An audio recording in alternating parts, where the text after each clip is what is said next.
told you to shut up.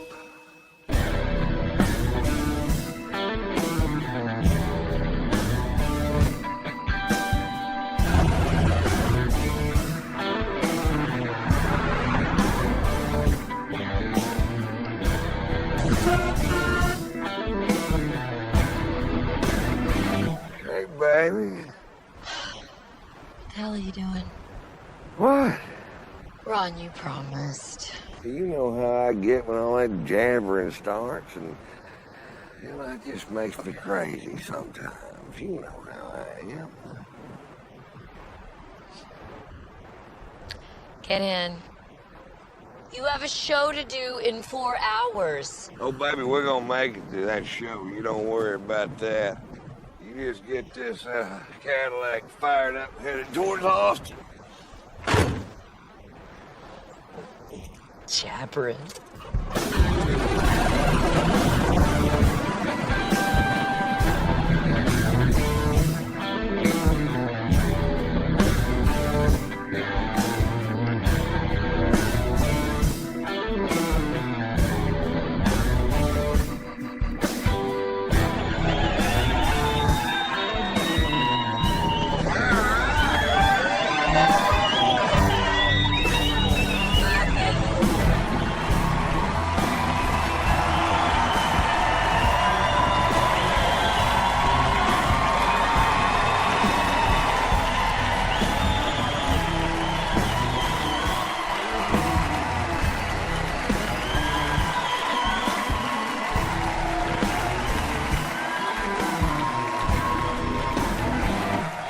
Austin, Texas, how the hell are you? Good to be back.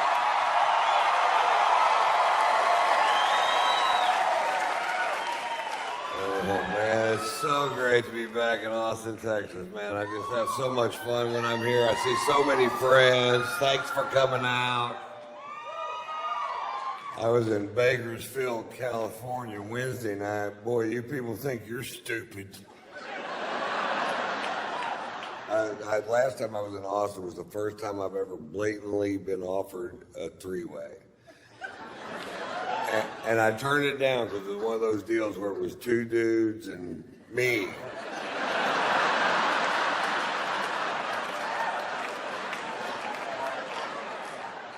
I don't even watch 2.5 Men. We flew in from Los Angeles, and we were going through LAX and going through screening, and this guy's just losing his fucking mind because I guess he doesn't travel that much. He's not used to this equipment, and he's just going crazy. You know, you can have fun with that. You can do what I do. I take 2 Viagra and demand a pat down.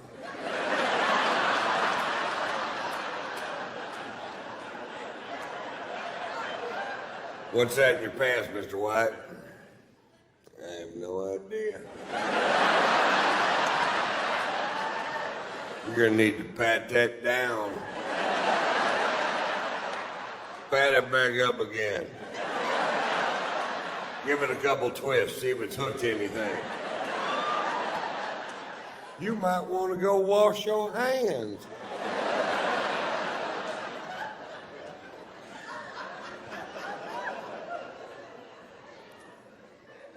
I started this tour this summer in Las Vegas, and while I was in Vegas, I broke this tooth off at the gum line in an alcohol swimming pool related incident.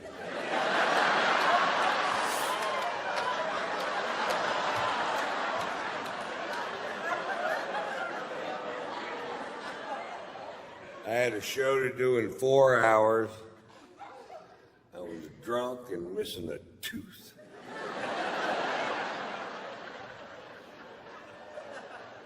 It looked a little unprofessional. Not to me, but to the fine folks at the Mirage, you goddamn sure did. I told him, I said, you got to get a dentist to patch this up. I will not go on stage looking like this, because this tooth doesn't look that big until it's gone. They found an all-night dental school. This dentist is 14 years old. He hooks me up to the gas and I don't feel anything. I'm like, dude, you need to turn this gas up. And he goes, there are regulations, the state of Nevada, stating which, Code 1, Section 4. Fuck. And I asked him, I said, where'd you go to college? He goes, Brigham Young. I'm like, fuck, dude, turn it up to Catholic. Never let a Mormon set your buzz level. Never. Don't do it. And I'll tell you why. They don't understand fucked up the way you and I do. They don't. They're guessing and they're shitty guessers.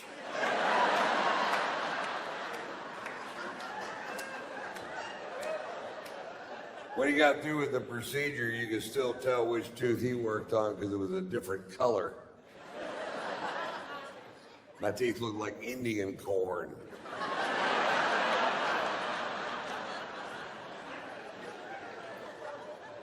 I had to go to my dentist who's fixing veneers for my teeth because he says I'm doing widescreen, high-definition television. Which is nobody's friend, man. Every actor I know in Hollywood would rather have low-definition, narrow-screen TVs so they look thin and fuzzy instead of clearly fat. I would like to see my dick on a widescreen TV. That way I can quit looking at it through my reading glasses.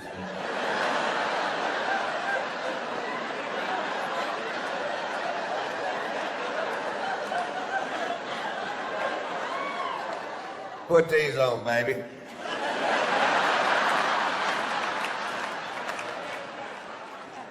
It looks bigger than feet.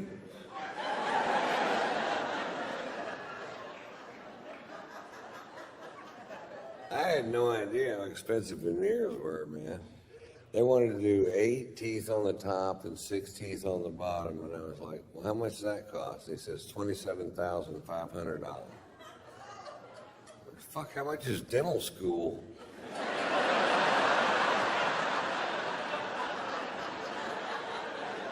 I'll teach my mother how to do it. You're going back to college, Mom. I never went to college. Well, this be fun for you then. It was a weird week, and I knew it was going to be a weird week because it started off weird. I was going to go to Vegas a day early to do some media, and I wanted to see the show called Love. It's also at the Mirage, Beatles, Cirque du Soleil show. Fantastic fucking show. And so I was talking to my wife, and I live in Atlanta and Hollywood, and we were out in California, and I said, I'm leaving today at 3:30 to go to Las Vegas, and I have an airplane that you guys bought me.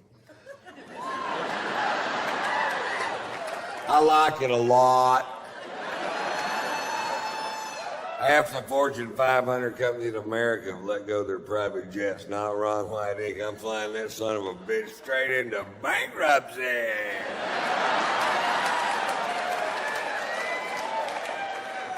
I guarantee you one day I'll be living in a double-wide trailer with shag carpet, and I'll have a jet with weeds growing through it. I'll be in the front seat going, push me around some.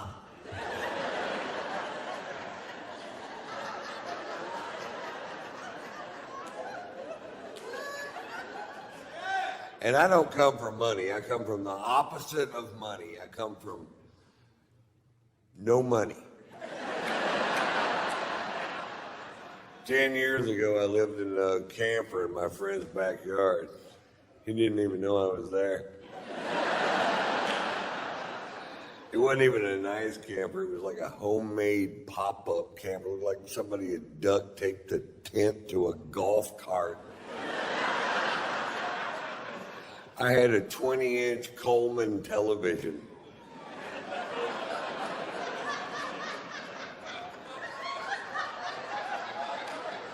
I had to pump it up during commercials. You couldn't watch porn on it because nobody's that coordinated.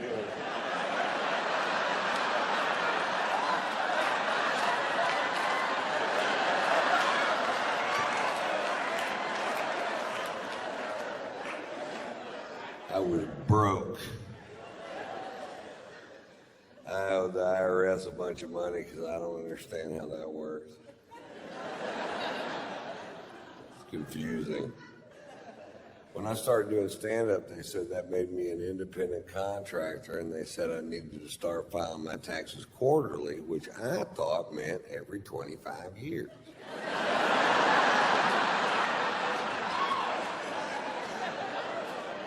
My brain won't wrap itself around shit that complicated, man. My brain does this. That's it. That's all it does.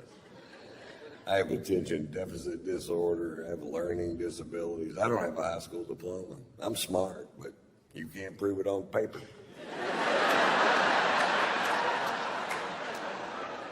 I do have a GED, and if you don't know what GED stands for, you probably got one too.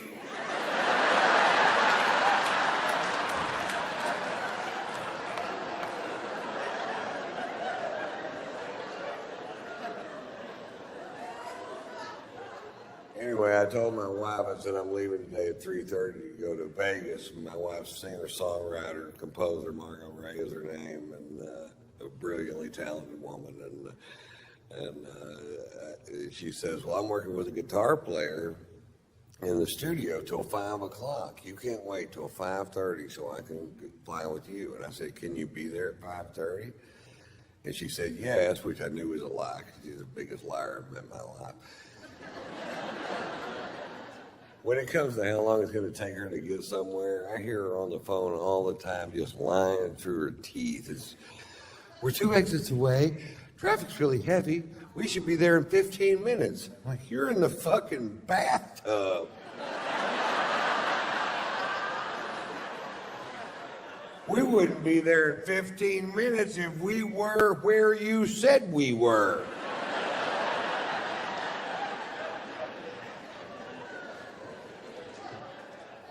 But I told her, I said, you get there at 5:30, you can fly with me. But let me tell you something, sugar tits. At 5:31, I am wheels up and I am fucking gone. I said that. Not very loud.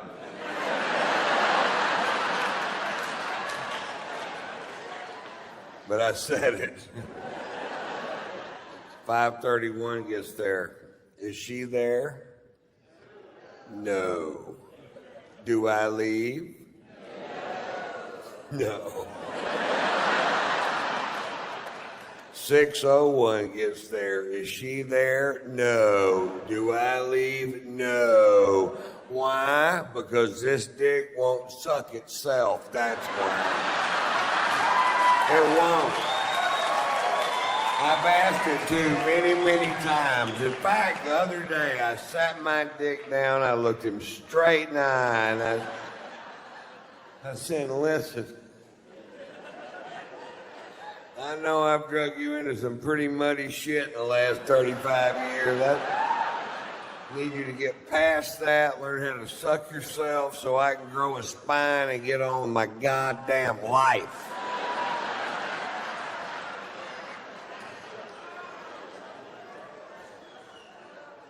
It went in one ear and out the other.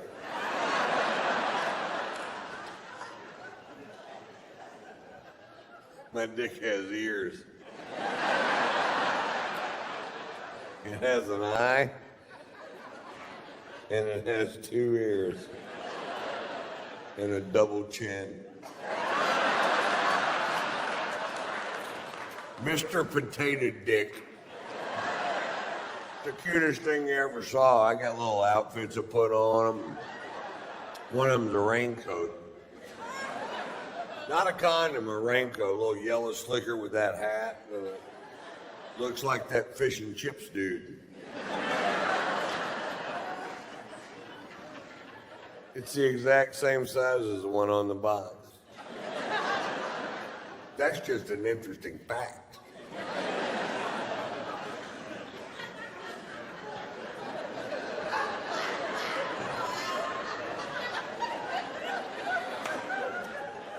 What is it, Ron?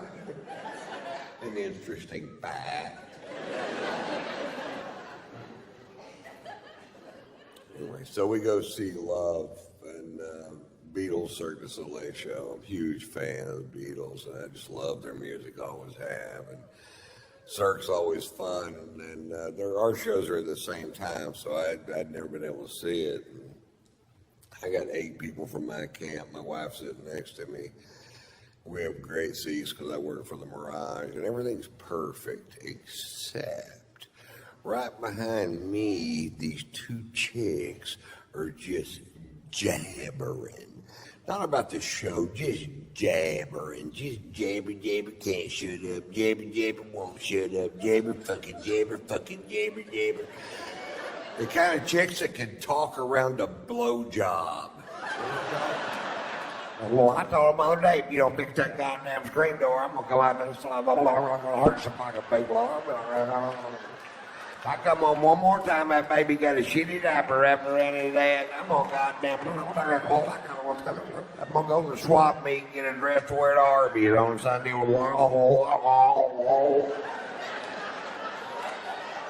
And I turned around and looked. I noticed their husbands were with them. I figured they're at a gun show trying to find a way out of this fucking thing.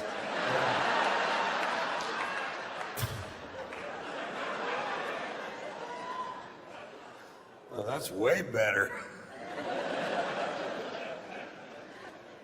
I hear the guy sitting next to him go, "Hey, could you hold it down? My family's trying to watch the show." And she goes, "Fuck you, we paid our money. We'll do whatever the hell we want."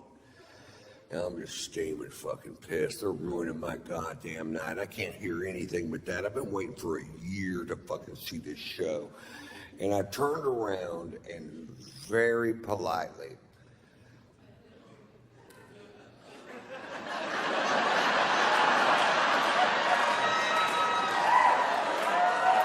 "Don't start with me." Very politely, I said, "Lady, talking during live theater as far as social skills goes is like shitting in the street." She goes, "You better mind your own business." I said, "You better quit shitting in the street." She goes, "I'll have you thrown out of here." I said, "If you don't quit flapping your fucking cock holster." Everybody heard that. Before, it was a little disturbance right behind me. Very few people privy to that one. Then 1,700 people hear me go, "If you don't quit flapping your fucking cock all night."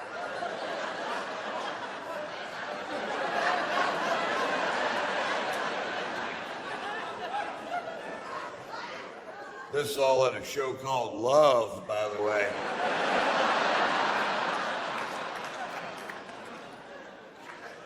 I had her murdered and buried in the desert. Vegas, baby. Careful who you fuck with. And legend has it, if you go out into the desert and the moon is full and the wind dies down, you can still hear her jabbering.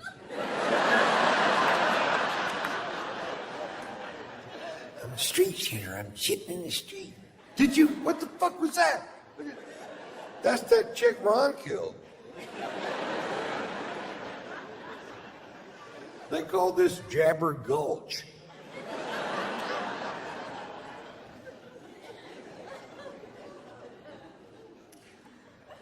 My favorite thing about playing Vegas is I get to play this golf course called Shadow Creek, which is one of the most exclusive golf courses in the world. I worked for them 3 years, didn't even know it existed because they knew if I found out it existed that I'd pester the fuck out of them until they put it in my contract, which is exactly what happened. It's amazing. This golf course is just fucking so tricked out. The first time I walked through the gates, I was like, "Nobody's stopping me."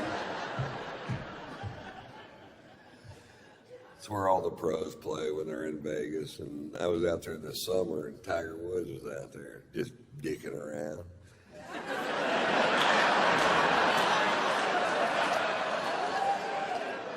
I may sign my golf glove. I got to meet the most famous person I've ever met, and I know a lot of famous people, but nobody as famous as Tiger fucking Woods.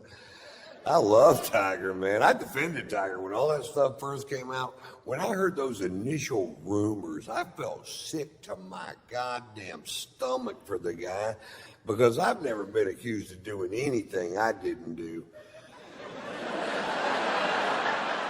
Not one goddamn time. I did it every single time. Not once could I go, no, that was Glenn Campbell. Hey, a lot of things smell like strippers.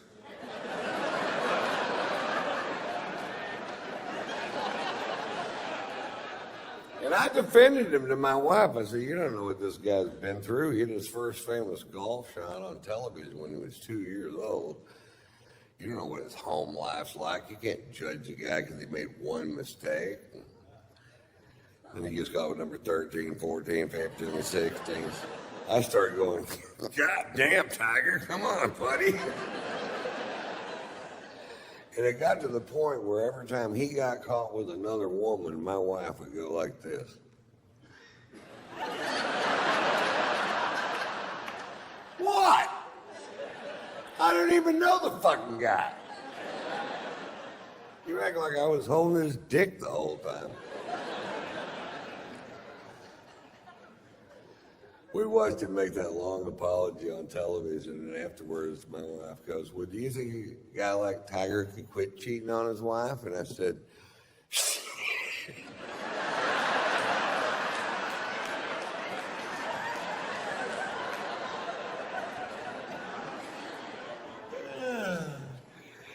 you bet. What you know is bullshit, because you know as well as I do, if a guy likes Strange, getting him to quit wanting Strange is like getting a dog that likes to kill chickens to quit killing chickens. They don't even know what you're talking about. You gotta quit killing chickens. All right, let me see if I got this straight.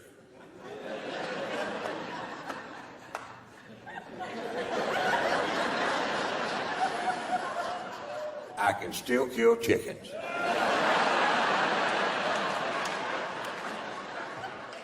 No, you can't kill chickens anymore. All right? Let's say I'm in a hotel room with the chicken.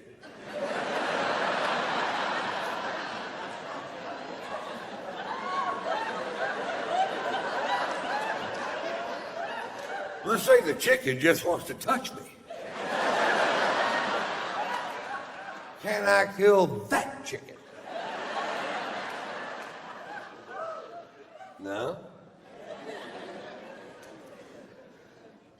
My wife told me all women want the same thing. They want to marry somebody who will never have sex with anybody else, no matter what. And I said, well, then maybe you should consider marrying somebody that nobody else wants to fuck. If it means that much to you, you know? Don't marry the most famous golfer in the world. Marry the most famous frisbee golfer in the world. Ain't no line to fuck that dude.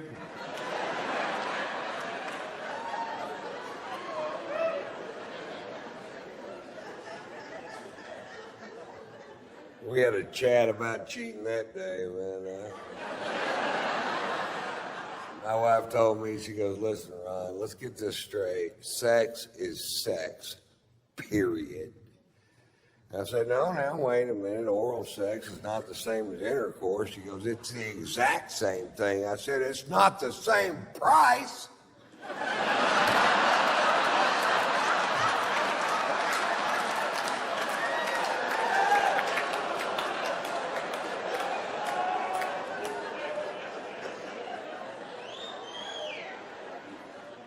I heard that on the radio.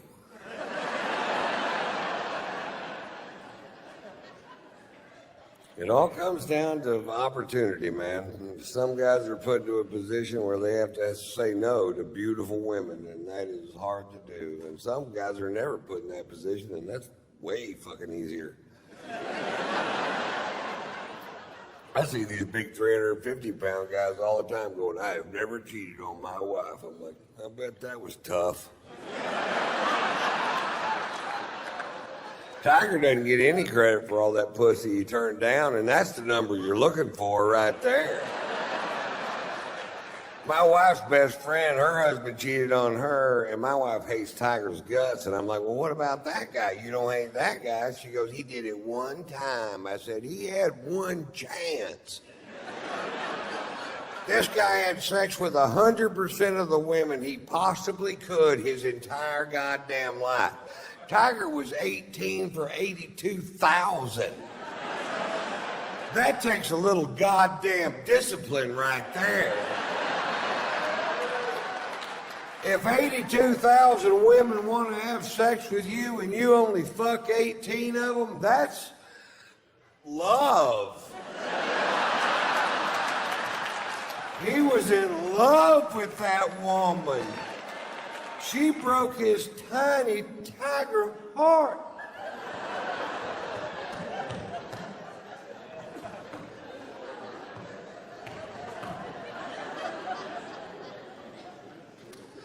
He lost all those sponsors, which never made sense to me because his core fan base is men. I don't know one guy in America gave a fiddler's fuck what he did. I guarantee you, not one guy in America went, really? Tiger got some straight pussy? I'm dropping AT&T! Not one guy gave a fiddler's fuck.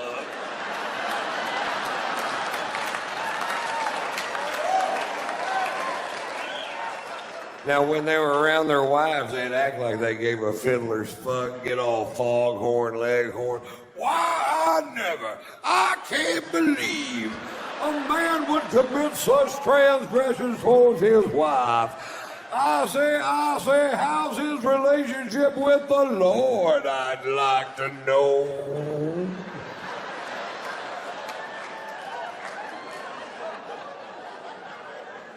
Then as soon as they're around their buddies, they're like, wonder what kind of cologne he wears.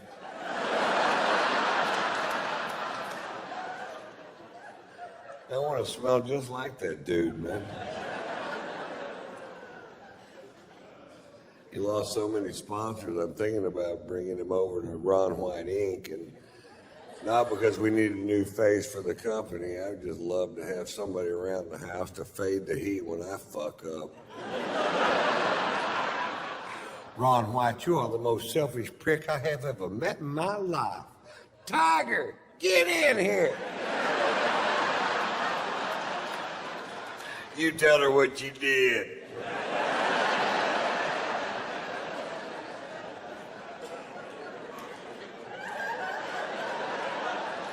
Ron White, you are the finest man I have ever known. I shall fall to my bended knee and suckle your penis. Well, thank you, baby. Slow down. Watch out for those ears.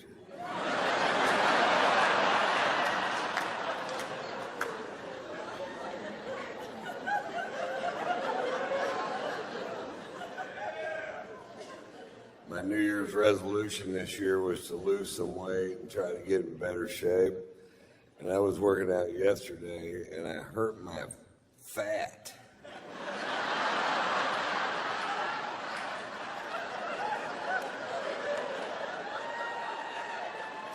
I sprained my fat roll.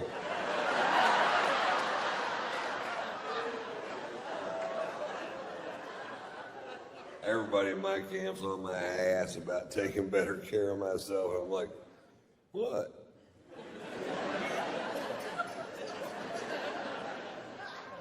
My wife bought me a bicycle thinking I might ride it. It's for sale. It's a good deal, too. It's like new. It's got 750 yards on it.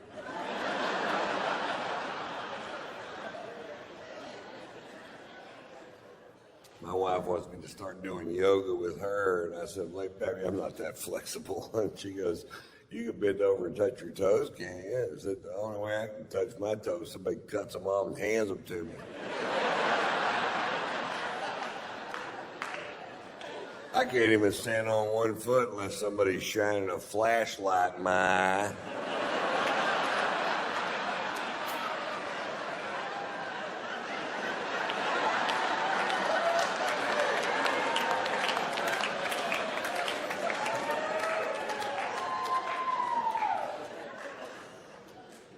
I thought this was funny. We were at my wife's yoga school the other day, and they have a vegan restaurant there, and my wife goes, "Why don't we eat here? We've never eaten here." And I said, "Fine, let's eat here, because this dick won't suck itself."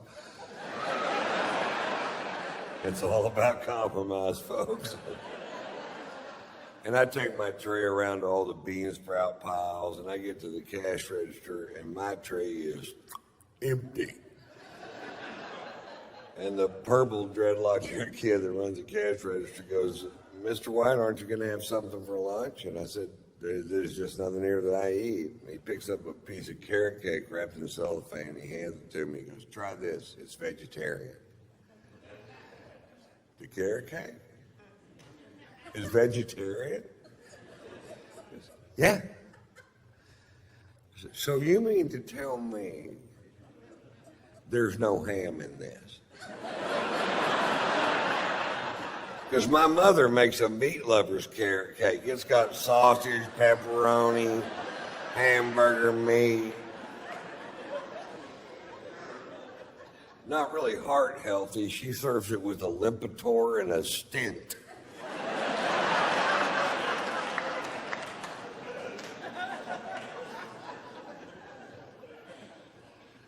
They have Snuggies now for dogs, and I love dogs, but if I ever see a dog wearing a Snuggie, I'm going to kill it. Because that's what I think the dog would want me to do.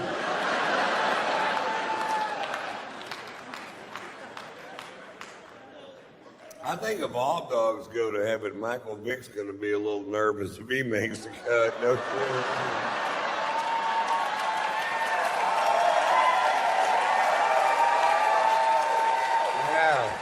There's going to be an awkward pause at the pearly gates. Really? They're all here? Yeah, it seems like they're waiting on you, too, man. I'm going to slip off to hell. Tell Bin Laden I said, "Fuck you." We got Bin Laden, man. It took 10 years. It wasn't exactly a calf rope. He was in that house for 6 years with 5 wives. I would have shot my fucking self. I'd have had my head out the window screaming at drones, going, "I'm over here!"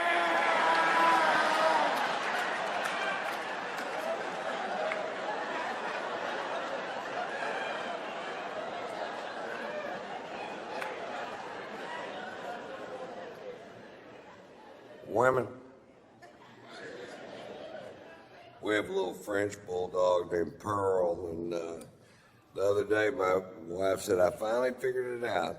That dog is jealous of me.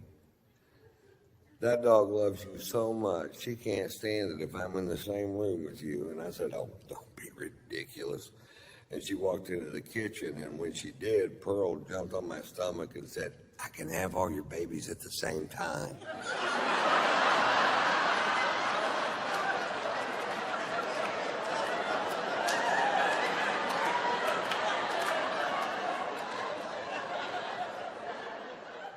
She's coming back, act like nothing's going on. Nothing is going on. I didn't know whether to buy more of that weed or never smoke it again.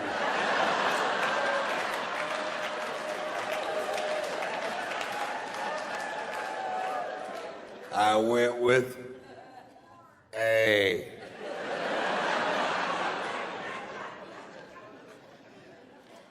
I got busted with weed in Florida last year.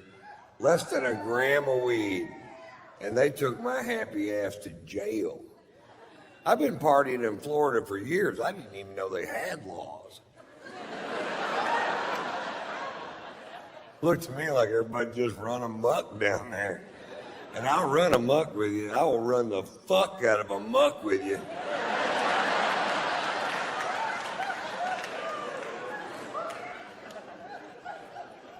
They took me to jail, man. And I'll tell you what happened. I fired these two pilots for being dickheads. And there was these dickheads. They started following my plane around on a software called FlightAware. And if you know the tail number, you can follow any plane in the world anywhere it goes. And then right before I'd land in a town, they call the cops, tell them it's a drug plane, so the cops would come fuck with me. That's pretty fucking funny. Then they were on the news in Atlanta, where I live. Both of these assholes live on the news going, Ron White is out of control. He gets drunk on his plane. He smokes pot on his plane. He has sex on his plane. I'm like, this is my plane we're talking about, right? Not like I did that shit on a Delta flight, for fuck's sake.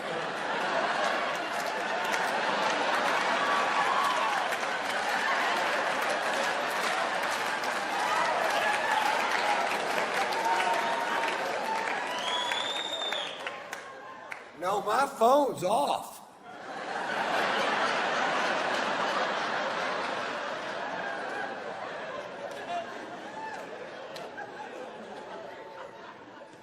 My wife got pissed at me when I got busted with that weed, and she smokes pot. What the fuck is up with that?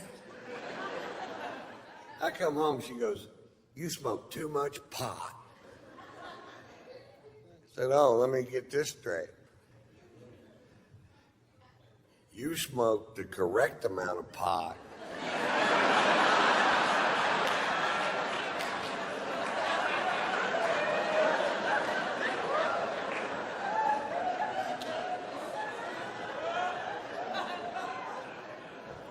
You ever smoke so much pot your wife starts to make sense? Me either.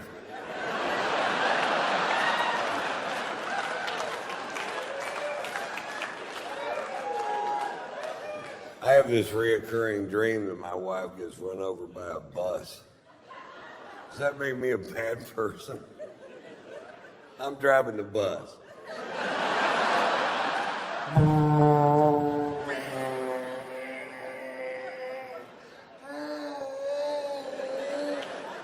Bleep, bleep, bleep, bleep. Bleep, bleep, bleep. Bleep, bleep, bleep. She's had enough.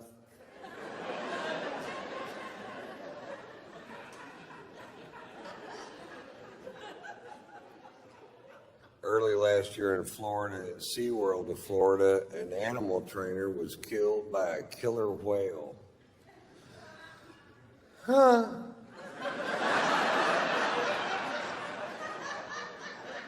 Turns out there's a reason they didn't name them ocean ponies.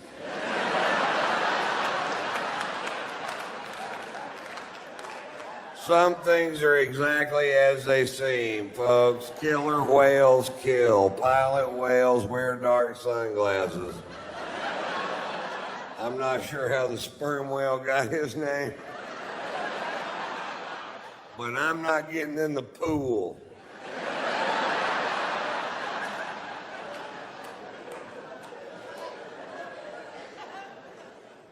That whale got his job back. They put that whale back in the show. Now, when I first saw it on the internet, I mean, this will be world news. It wasn't even news at all. They put the whale back. This whale killed 3 people. This is a serial killer whale. And he got his job back? If that would have happened at SeaWorld in Texas, that whale would have gone straight to the fucking electric pool.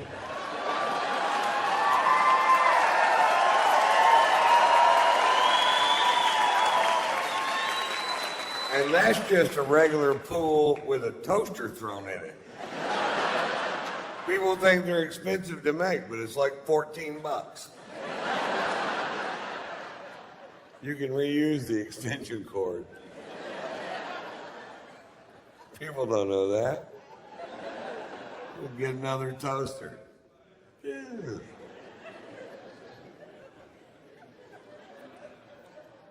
They busted a sushi restaurant last year in L.A. selling whale, and they fined them $200,000. And that is so fucking wrong, man. To take a 50,000-pound majestic animal and serve it up 2 tiny slices at a time. Are you fucking? Oh, that's good. Got any more? Shit, yeah, we do. We have a shit road.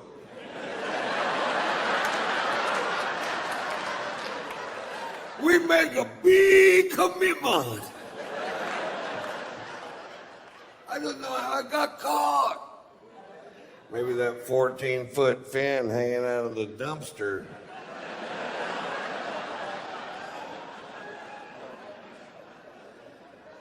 I should have cruised the rig.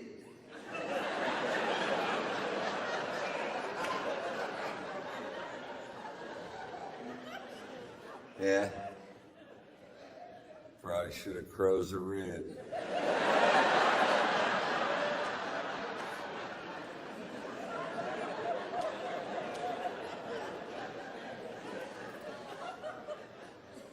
I live in Atlanta half the year, and last summer in Atlanta, an idiot teenager was decapitated at a major amusement park in Atlanta on a very famous roller coaster. And now what I thought happened was he was on the ride, stood up, and got his head cut off. That's not what happened. What happened was, while he was on the ride, his hat flew off. And when he got off the ride, he climbed over 2 fences and went through 2 gates, telling him not to retrieve this hat, which it turns out he didn't really need after all.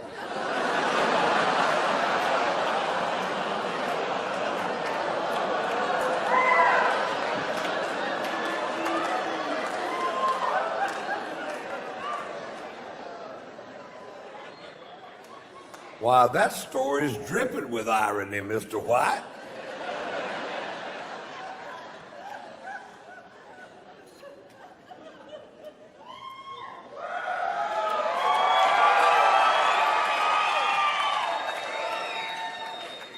The part of the show where I prove my job is better than yours.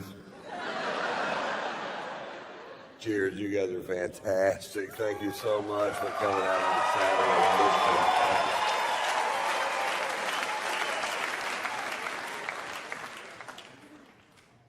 I was at home last week and my nephew called our house, and I never answer the phone at my house, ever. And I think he was surprised that I did. And I answered the phone, he goes, "Uncle Ron, is that you?" I said, "Yeah, that's me."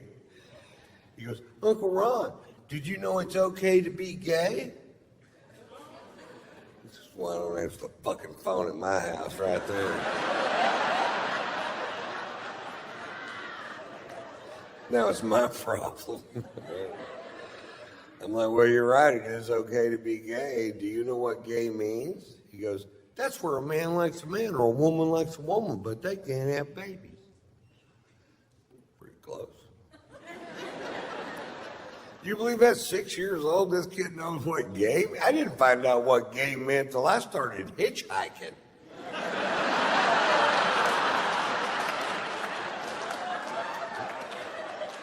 I wrote a book, 7 Silly Secrets Truckers Just Don't Want You to Know.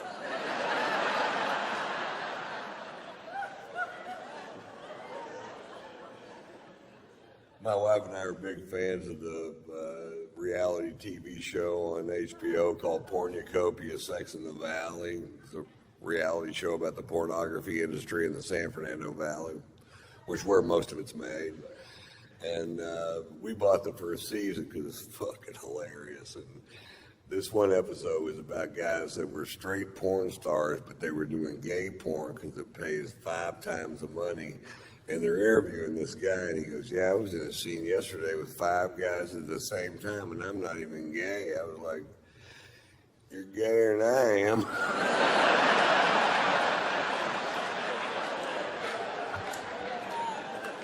If if you can even think of what to do with 5 dicks at the same time, you're way fucking gayer than I am.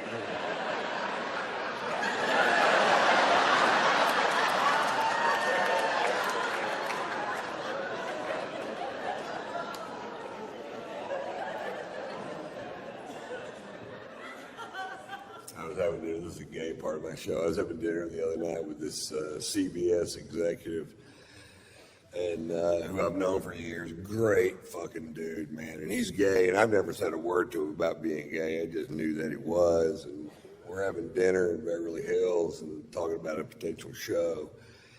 And this chick walks into the restaurant that's LA smoking fucking hot, man. Probably an actress or a model. And she was an ILF, which means I don't care if she has children. I don't think the letters line up, but that's what it means. She sits at a table kind of near us by herself. And I'd had a couple bottles of wine with dinner and a couple scotches before that, and I was pretty drunk. And I said, "You mean to tell me that that does nothing for you?" And he looked at her and he goes, "Not a thing." I said, "You mean you would rather have sex with me than her?" "Not by much."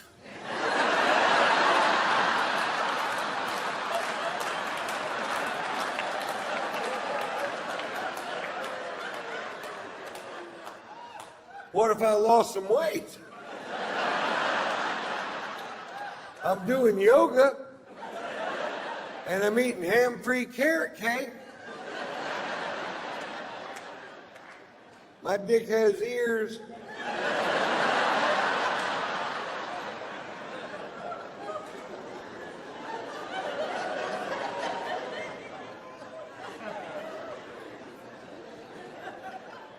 That's my favorite thing about LA is the people out there are just so goddamn pretty, man. I'll tell you how it happened. Back in the 20s, they started making movies out there. And when they did, all these beautiful people from all over America flocked the fuck out there to be in the movies. And they couldn't all be in the movies. Some of them got regular jobs, but they met those people that were in the movies. They got together. They had these beautiful babies. And those babies grew up and met other babies from the same area, and they got together and had even more beautiful babies. And almost the exact opposite thing is happening right now in Kansas.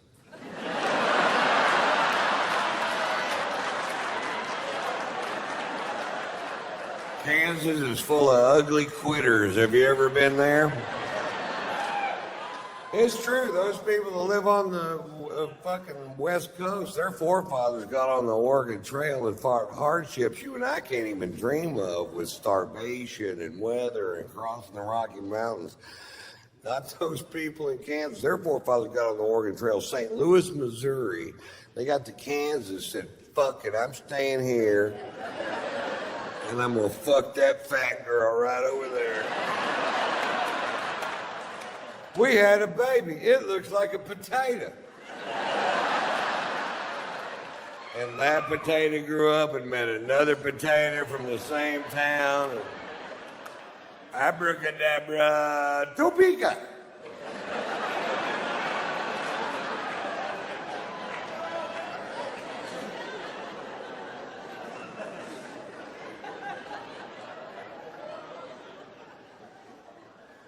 My wife came home from the store the other day and she goes, "I was in the produce department today and this guy told me I was beautiful."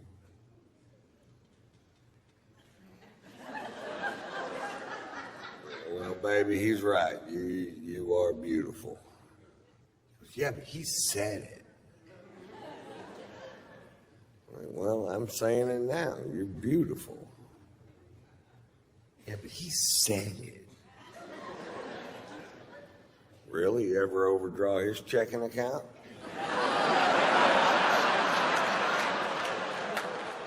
"You ever drive his brand new Mercedes straight through the fuck garage door? That ever happened to that guy?" "It happened to me, and I think you're so hot, I fuck you anyway." And if you're one of these guys going around to grocery stores telling married women they're beautiful, hey, fuck you. Kill your own chicken, you mother. Chicken killer.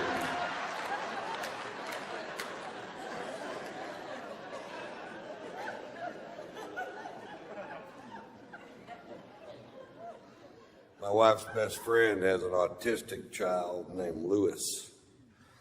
Lewis is 12 years old, and he's the sweetest child I have ever known.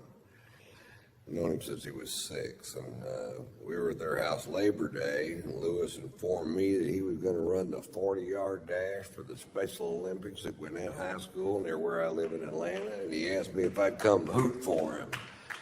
And I said, Lewis, I'd love to come hoot for you. I just need to check my schedule. And he goes, we checked it. You're clear.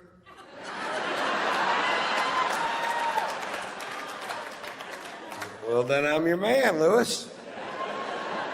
And I got to admit, I was dreading it, and I ended up having fun. I thought it was going to be sad. That's why I was dreading it. It's a celebration is what it is. People are tailgating. They're not painting their faces and bellies blue, but they're cooking sausages, getting hammered, betting on these races. Make no mistake about it, they are betting on these races. And it's not easy to handicap a race. You got 17 special needs kids in 6 lanes. You don't know what the fuck's gonna happen when they fire that starting pistol. They could scatter. Stop, drop, and roll. We saw it all that day. They're not drug testing these kids.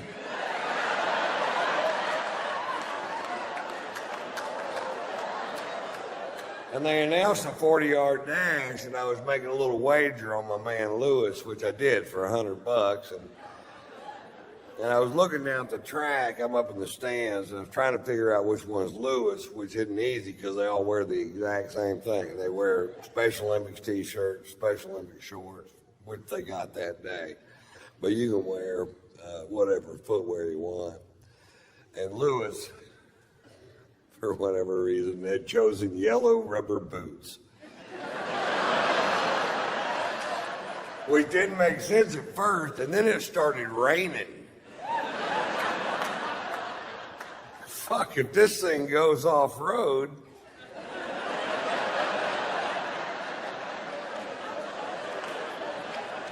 I got a natural mudder. And Lewis won. The yellow blur.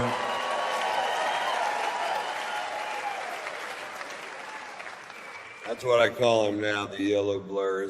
He loves that nickname. His mother called me the other day, and she goes, would you please call Lewis the yellow blur? Put him on the phone. You're the yellow blur.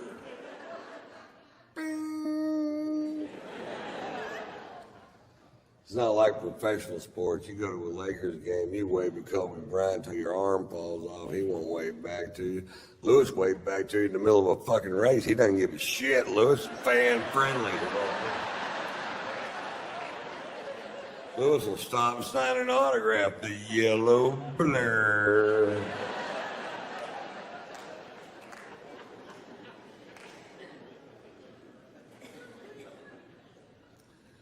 I took my son Tater Tots to Europe this summer.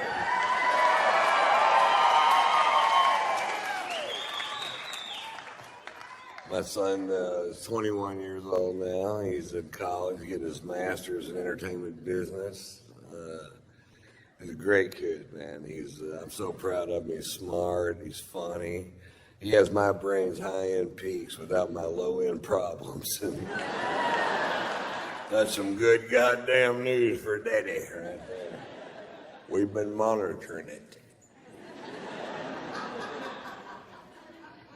He's funny. I was doing a corporate gig in Orlando where he goes to college, and I was backstage with him. I don't get asked to do a ton of corporate gigs because what do you want your corporate image to be?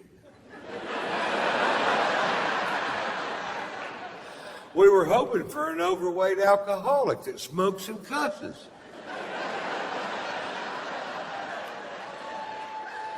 Let's call Lewis, see if Ron's free.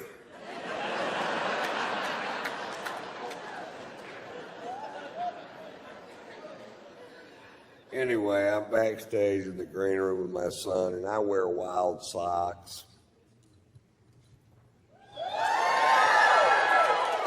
And because I do, people give me bizarre socks for whatever reason. And I'm backstage with my son. I'm putting on these weird socks, and Marshall goes, Dad, those socks are gay. I said, chicks dig these socks. He goes, chicks wear those socks.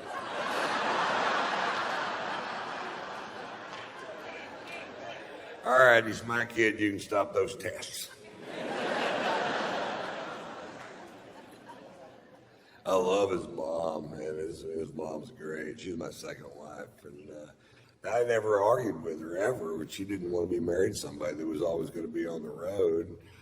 The only argument I ever remember having with her was when he was a toddler about whether or not we should spank him, and her contention was that if you had an argument with an adult and you disagreed with him, you certainly wouldn't hit him. I said, I would if they peed in my face.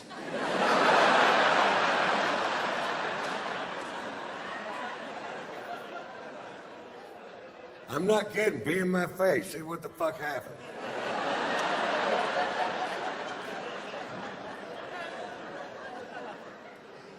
She busted him with internet porn when he was 15, and I felt so sorry for him. She called me just squawking. And I felt horrible for the kid, because when I was 15, I was so horny I could jack off to the Sears catalog. And that's just big girl panties and lawnmowers. I can't imagine being 15 years old and having an unstoppable stream of pornography piped straight into your goddamn bedroom. When I was a kid, I had to earn porn, man.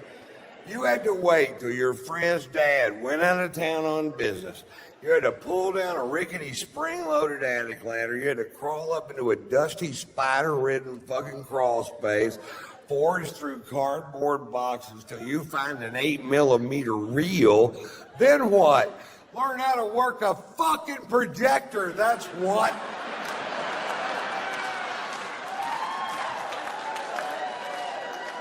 And after all that, you got silent, bushy porn.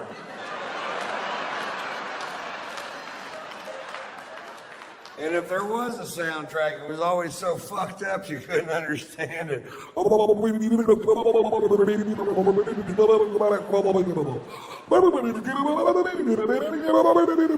gonna stick his finger in her ear? No, his penis in her rear. Watch the movie.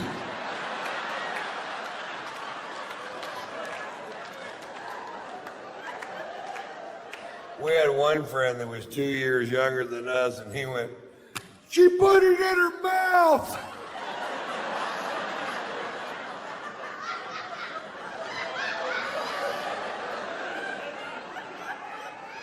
I didn't know she was gonna put it in her mouth. She's gonna need to brush her teeth.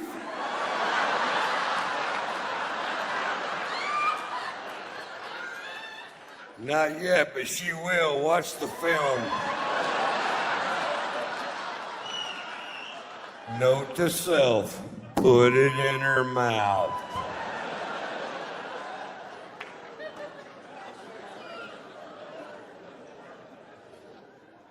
So Lori told me, she goes, that's my ex-wife's name is, she goes, you're going to need to talk to your son about sex. It's time. And I said, well, you're right, it is. And she goes, when are you going to do it, Ron? I said, he's going to be at the house this weekend, so I'll talk to him then. And I said, okay, fine. I said, Marcia, turn off television.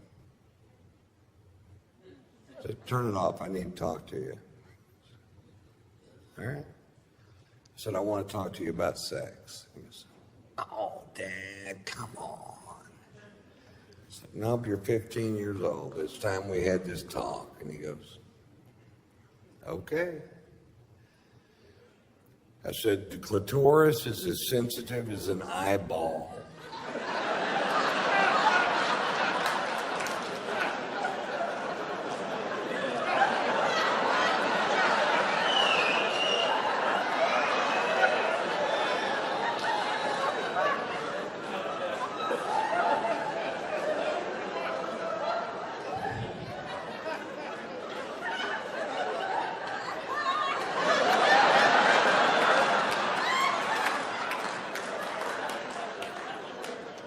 that it? That's all I got. Don't go rubbing on it if it's dry. Turn that TV back on, boy. What about safe sex, Dad? Yeah, it's never safe. Their husbands always come home. That's a fucking myth.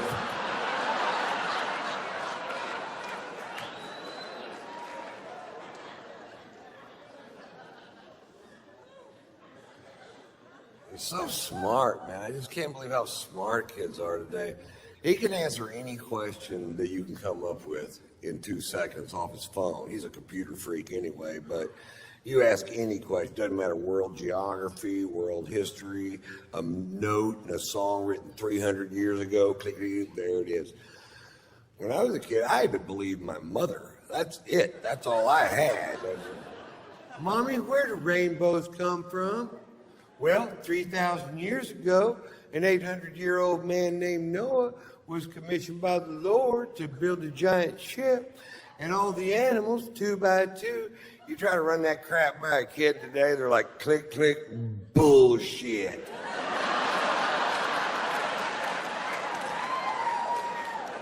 Click, click, porn. People fucking on my phone.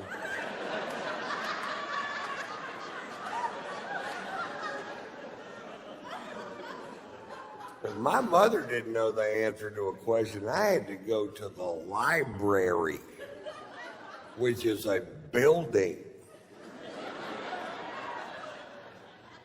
where they used to store the knowledge. Now it's just a place where homeless people piss. But my mother used to drop me off at the library when I was a kid, and I was always so intimidated by it because it was so big, and you had to be quiet because the knowledge is sleeping, and you had to learn a decimal system made up by some fuck named Dewey.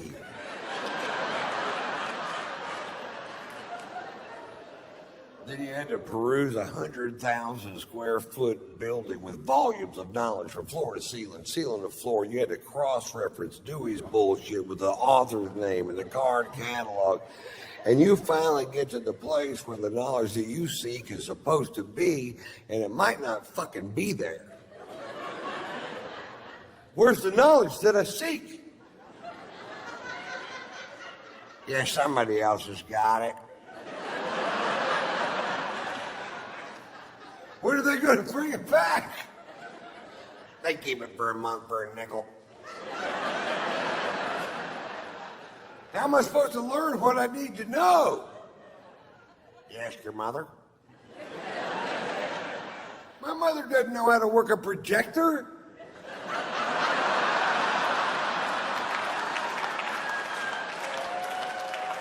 She's in dental school, for fuck's sake.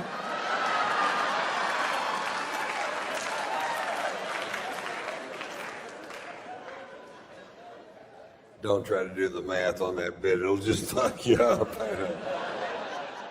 The guy actually stopped my show a few weeks ago, and he goes, well, now, wait a minute. Now, if this summer you were back in Las Vegas, and that's when you broke your tooth, and that's when your mother went to dental school, and now you're 7 years old, you say your mother's already in dental. I'm like, what, dude, really? You had no problem with Pearl jumping on my stomach and saying she could have all my babies at the same time. But the math on this one joke has got you so fucked up, you just have to talk. Yeah.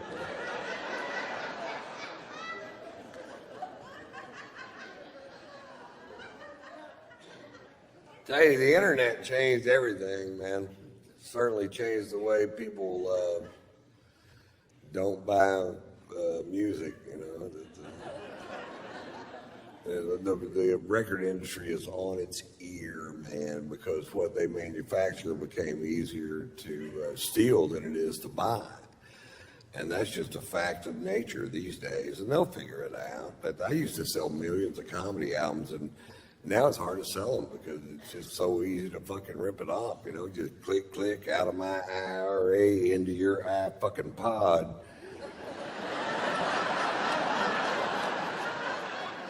When I was a kid, you had to get a ride to Sears, which is a building. You had to find the record department on your own. And you had to cram a 12-inch by 12-inch album down your shorts. And you had to SpongeBob SquarePants it with Led Zeppelin 2 crammed down your fucking pants, hoping nobody was gonna catch your ass. That's stealing music!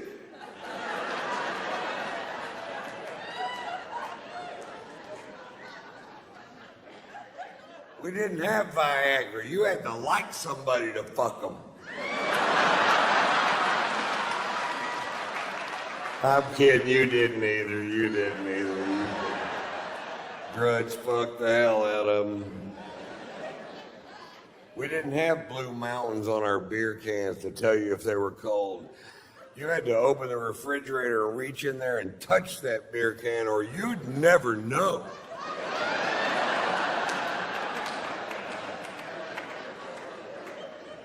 But somebody somewhere went, well, if we only had some sort of thermostat on each individual can, like the mountains changing color to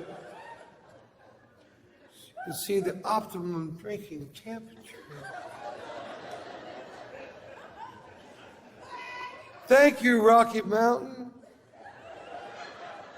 Even though your beer tastes like ass.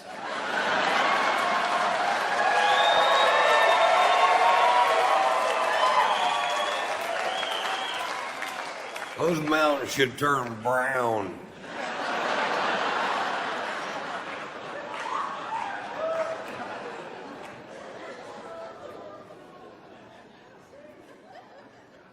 So I tour, that's what I do. I go from city to city to city to city. I've done it for 27 years. I've been coming to Austin all 27 of those years. From the Velveeta Room to the Laugh Stop to the Capital City Comedy Club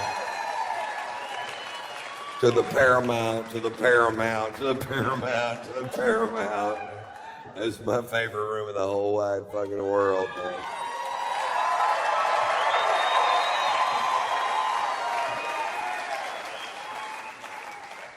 I tour with my wife usually, and I love to tour with my wife because I only have sex with my wife. I don't have sex with other women. I've been married 3 times, and that has not always been my policy. When I was young, I used to talk to my cousins about this race we were going to have to see who gets married first. I came in 2nd, 4th, and 7th.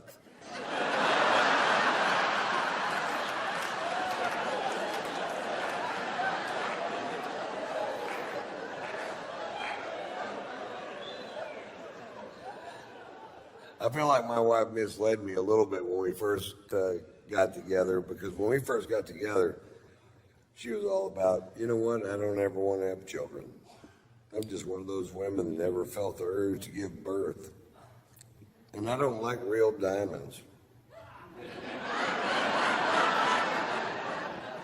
I don't like them because of that blood diamond thing. You know what I like to do? Suck dick and cook. I like to suck dick.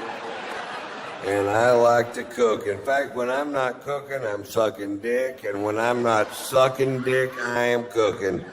In fact, if there was a way I could suck your dick while I was cooking, if we got a stool and you stood on it, and I could blow you while I'm scrambling some eggs, wearing fake jewelry, not having a baby, all at the same time.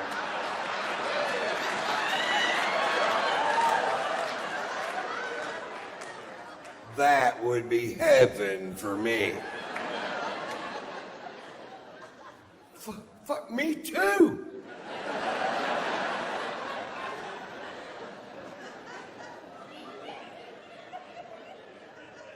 Cut to 5 years later, she's on the phone with China trying to adopt a baby. She got a diamond on her finger, looks like a solar fucking heating unit.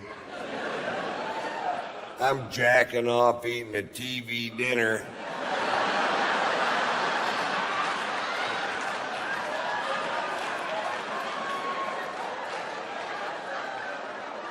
Wonder what she's got under that snuggie.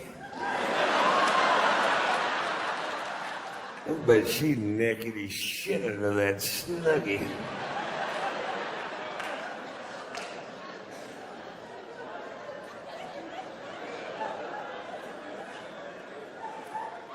We have a great sex life. You ever 69 someone so long you start to miss each other?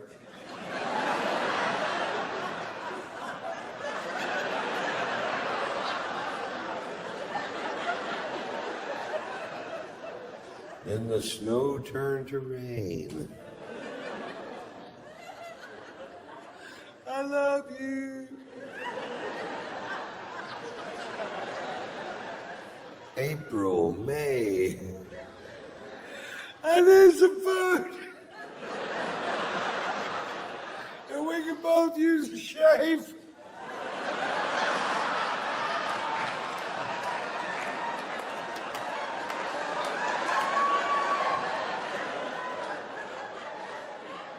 We did it one time so long it turned into another number. What is this, a 71? Have your toe in my nose. What the fuck?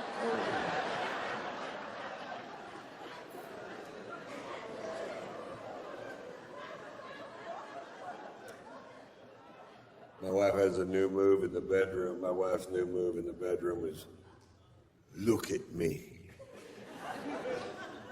Look at me. Open your eyes, Ron. Look at me. And that's a lot of pressure. It is, to look into the eyes of the woman you love while you're making love and look deep into her soul and still see another woman? What the fuck are you doing here? I thought you got hit by a bus.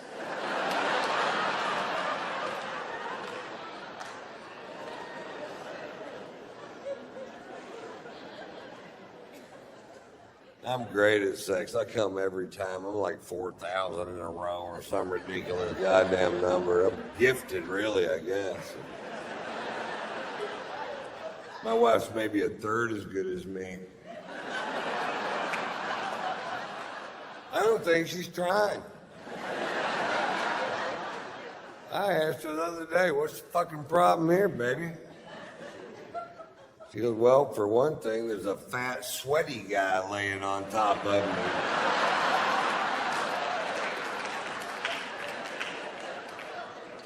Well, that'd break my concentration. Get off me, dude. I'm trying to come.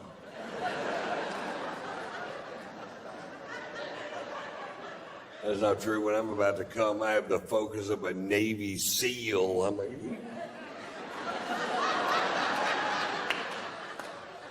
Afterwards, I lay there like a wounded manatee.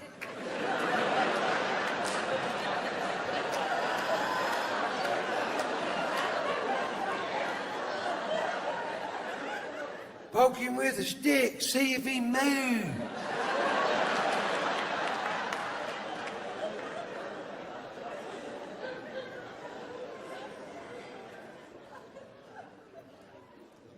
My wife gives the best head if you ever have a chance. First time my wife gave me a blowjob, my hands went numb. I'm like, I'm either having a stroke or this girl knows her way around a whanner. And I told her when she got finished, I said, that's the best damn blowjob I ever had in my life, by a lot. And she goes, I know it's kind of weird because I used to be not that good at it. And I was talking to my friend, Ted, the florist that lived down the street, and I just asked him how he does it.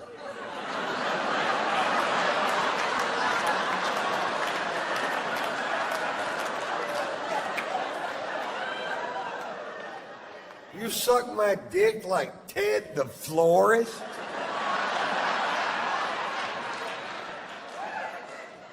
Well, that motherfucker knows what he's doing, I'll tell you that, Now every time I see Ted, I'm like, you ought to open a school, dude. Call it Ted's Head. Tulips for every occasion.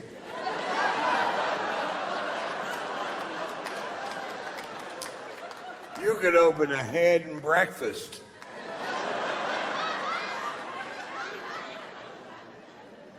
Well, then what would my slogan be? Food. It's the only thing that doesn't suck.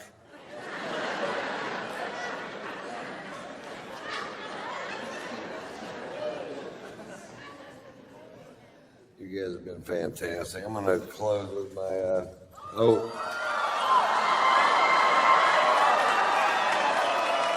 So nobody's watching the dogs, I guess. I'll try to get Pearl to play Bite My Face. Pearl's favorite thing, she can have all my babies at the same time. Her favorite thing in the world is for me to bite her face, because she's like a billy goat fucking elbow or whatever. It has no feeling in it. So if I lay down on the floor, sometimes she didn't do it last show, so you have to be quiet. If I tell her to bite my face, she'll run and jump up and land her mouth right on my face, so I'll bite it. So, shh. Let's try. Pearl. You want me to bite my face? Who wants to bite it? Who wants to bite it?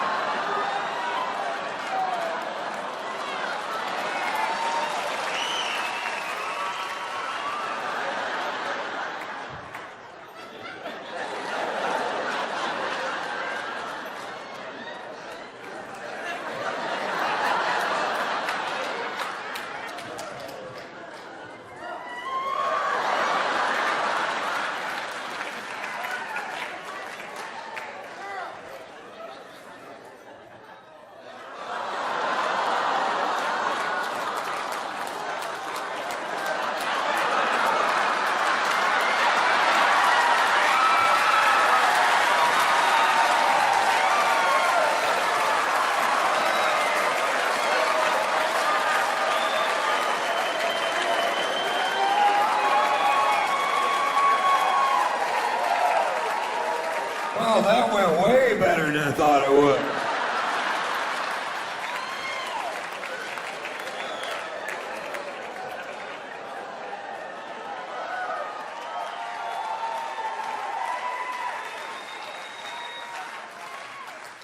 Now, I'm gonna close the show this evening with my Dr. Phil story. Dr. Phil McGraw is a friend of mine. We play golf together all the time out in Los Angeles, and he's a great guy. You never know.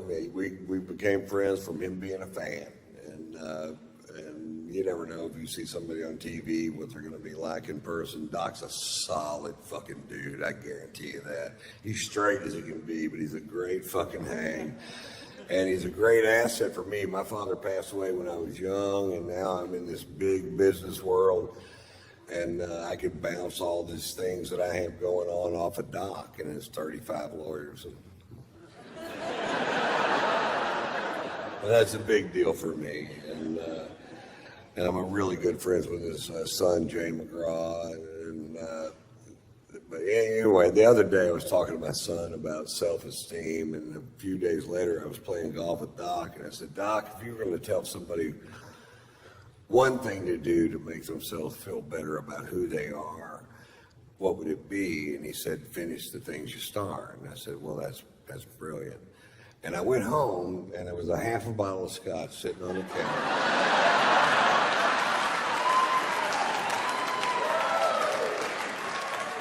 I think I know what he's getting at. That's not my Dr. Phil story. Here's my Dr. Phil story. Every year, Doc and his family rent a yacht for 12 days in the Mediterranean, and that's their vacation. And it's the only way he can get away, because he is the most famous person in America. He's the most recognizable face, 6'4", bald, dome head, porn mustache. You can spot him from any fucking way. And because he seems so approachable on television, and he really is approachable, I mean, he's a sweetheart of a dude, But people are always, anytime he goes out in public, they're just, oh, what about this? And that's fine at first, but eventually it will eat the skin off your fucking bones if you can't walk out of your house without somebody going, hey, my brother-in-law's all fucked up in the head, and I wonder if you could just sit out for just a second. Come back here, asshole! And that's exactly how it happens. I've seen it, and so that's what they do. Well, this summer, my wife and I went on vacation to France and Monaco, and I need a break too. Sometimes I do 140 cities a year. I do more dates than any other comic, more cities than any other comic working the day because I just love fucking doing it. And 20 minutes from now, nobody's gonna give a fuck about what I have to say. So, while they do, I believe I'll do a lot of shows. Hey? So we're in France and Monaco and having a great time, man. We're just I'm really in love with my wife. She's so talented. We have a fun life together, and we're there. And then one day the phone rings and it's Doc, and he goes, "Aren't you guys in Monaco?" And I said, "Yeah." He goes, "We're going to be in Monaco tomorrow. Why don't you come party on the yacht?" And I said, "Fuck yeah." Which is what you say if somebody says, "You want to come party on the yacht?" You go, "Fuck yeah." In fact, let's try it one time. You want to come party on the yacht? Fuck yeah. I don't have a yacht. So I was like, yeah, fuck, this is great, man. We're excited. We were down there, we were staying at the Fairmont Hotel overlooking the little yacht harbor in Monaco. Very cool place. And we were down there looking at the yachts the day before, going, wouldn't it be cool if you knew somebody that had one of these things? You could just hop on it and fucking throw the fuck down. And it's everybody's yacht, man. This is yacht heaven. This is Steve Wynn's yacht, Prince Albert of Monaco's yacht. This is that Russian dude with the tiny giraffes.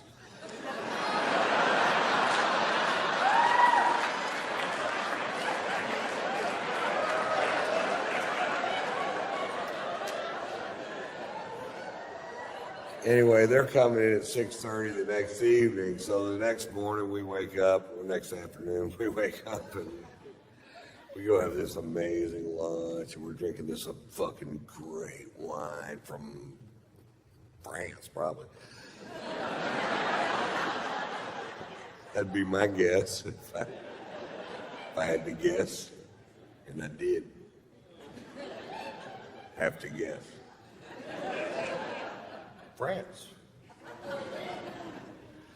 And we're just having a great day, sex, and just a fucking, and then we go down to the fucking harbor that evening at 6:30. Sure enough, Doc's backing in a 165-foot yacht. I'm not sure that's how they do it.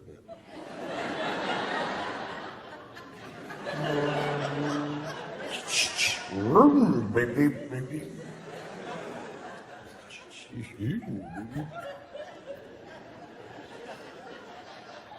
So the only way to get on the yacht is to walk on this gangplank to get on the yacht. And I'm walking on the gangplank going, nobody's stopping me. And we get on the yacht, and there's our friends from California halfway around the world. Are you fucking kidding me? How much fun are we having? I'm hugging everybody. There's a bunch of people on the yacht. We're hugging. Anytime I'm hugging you and I'm in a strange place, what I'm really doing is looking over your shoulder trying to find a bar. That's why I'm turning you.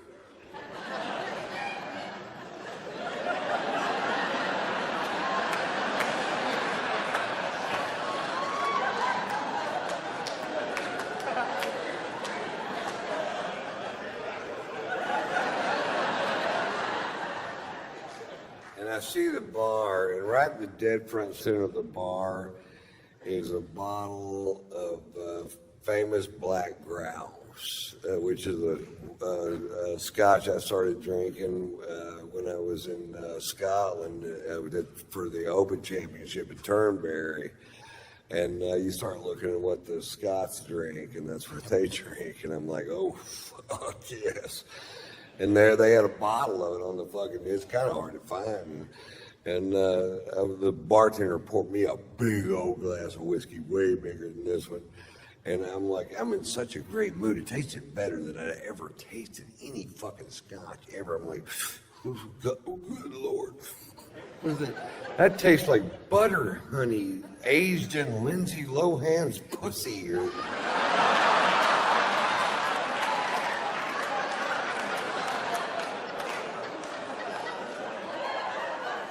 It tasted so good, I decided to skip dinner and just have a couple more of them. I'm gonna scare me up another one of these. How about one more? All right. I hadn't had a drink since lunch. I was fucking thirsty. I was going at it, you know. And Doc noticed I was really drinking hard, and he goes, "Boy, you're really drinking tonight, Ron." I said, "Yeah, Doc, some nights it just tastes like spring water." He goes, "Why don't you just drink spring water, Ron?"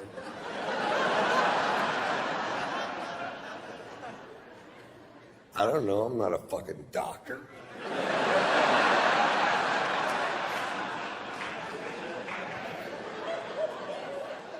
So this is going on for fucking hours. Now they really love Margot. They really love my wife, Margot. Margot's sung on Dr. Phil's show a few times, and they go everywhere to see her. And Margot's a 4.5 octave classically trained opera singer that sings rock and roll and jazz and whatever. She's been singing here for years. And Robin McGraw loves to goad my wife into singing, and my wife loves to be goaded into singing, so they make a great little fucking team. And so we're on the back of this yacht, and Robin goes, "Come on, Margot, sing for us." And Margot gets up. There's people on the back partying on all these yachts, and there's bars on the pier, people out there. And Margot gets up and she sings, and they love jazz in France and Monaco. They have jazz clubs all over the place. And she gets up and she sings a jazz standard at full voice, which I don't get to hear her sing at full voice. She sings around the house, but not at full voice. And when she sings at full voice, it makes me cry. And, oh no. And she finishes the first song at full voice, and people stand up on the back of all these yachts and start cheering. They go, "Yeah!" And I'm like, oh, how cool is this, man? They really dig jazz. I forgot how much they dig jazz. She gets up and sings another song, fucking screaming. And then people are gathering up around the back of the boat. And by song 4, there's 400 people behind the boat listening to her sing. You could hear a pin drop, just like this, pin drop. And she's just killing it. And I have a little secret. I am fucking hammered, man. I am so drunk. I can't even believe it my fucking self how drunk I am. I'm like, Jesus Christ. Whoa. And I'd get a drink and I'd take one little sip out of it and I'd talk to somebody and I'd look back and it's empty. I'm like, anybody else drinking out of this glass?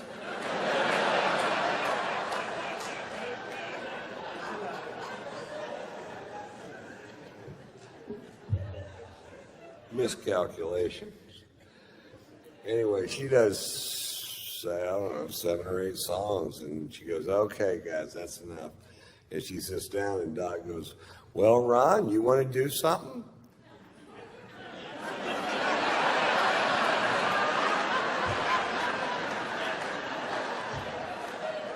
Now, I got to preface this with he's on vacation with his best friend and head lawyer and his wife, Mary Pat, and they're Baptists from Dallas. They're a little fucking straight. And they're about to find out my secret.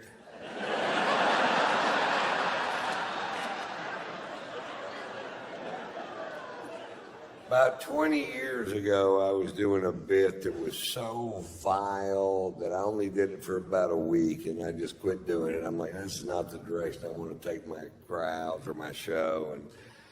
And I have no idea why I picked that night to dust her off and take her for a spin.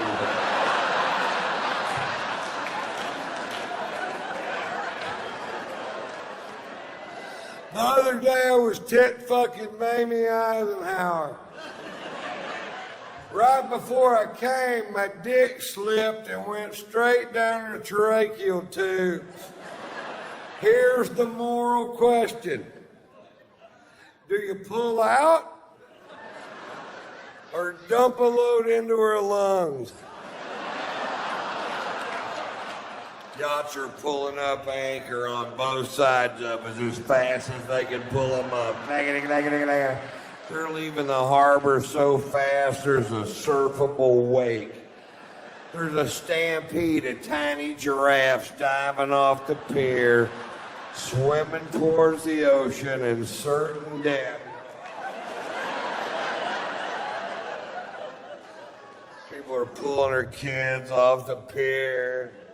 I went, I don't think they hurt me. I'm going to do it again.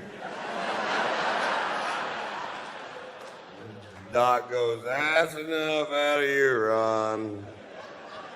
And Margot's tapping me out. You ever been tapped out? Come on, baby. It's time to go. She's seen it. Come on, honey. Let's just go back to the hotel. It's time for us to go. Come on, baby. Baby, let's just go back to the hotel. Come on, Ron.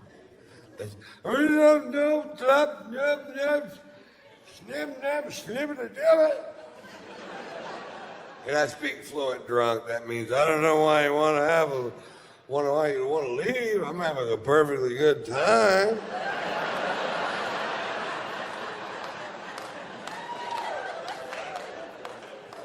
Turns out there was a consensus.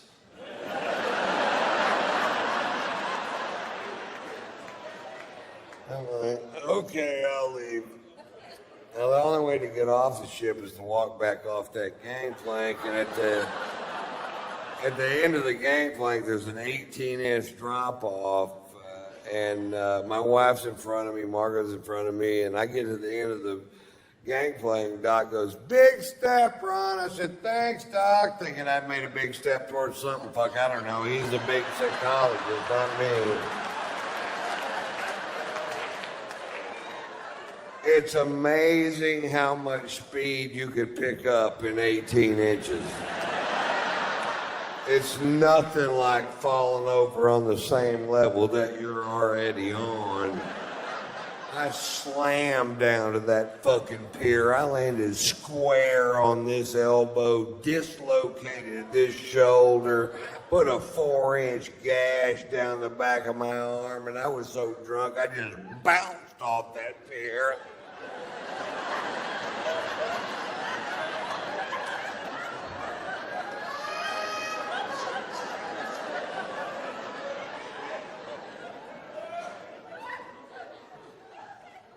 Fade to black.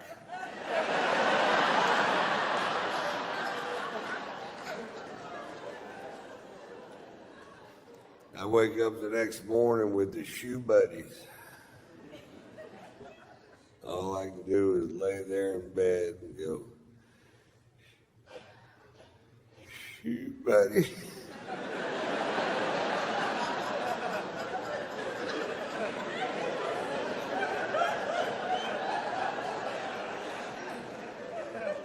I can't move my shoulder.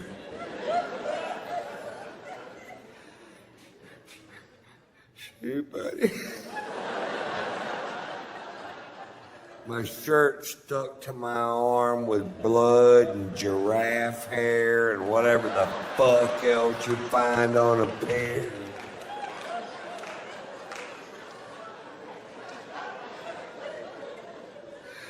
Shoot, buddy.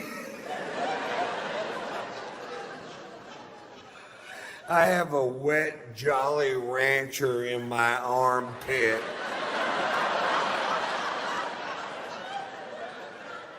Sour apple. Had to cut it out with a pair of scissors. You almost can't eat them after that.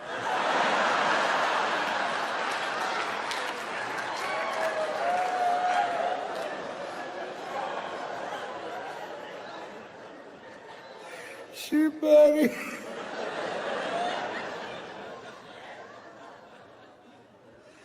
I slowly opened my aching fucking eyes. And there's Margot.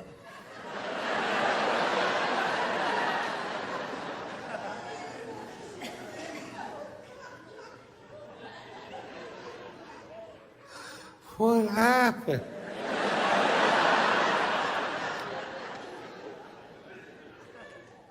You got really drunk last night, Ron.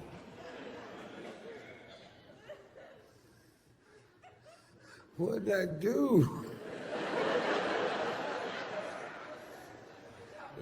Well, you did the tits fucking Mamie Eisenhower story.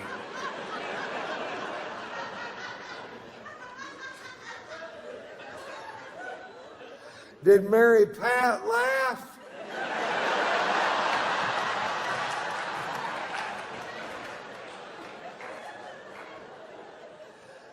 Mary Pat left is what Mary Pat did.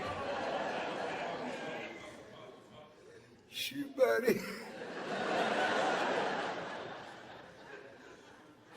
You think they're gonna invite us back over to party on the yacht today? Because I don't know what's gonna happen now, Ron. I don't know.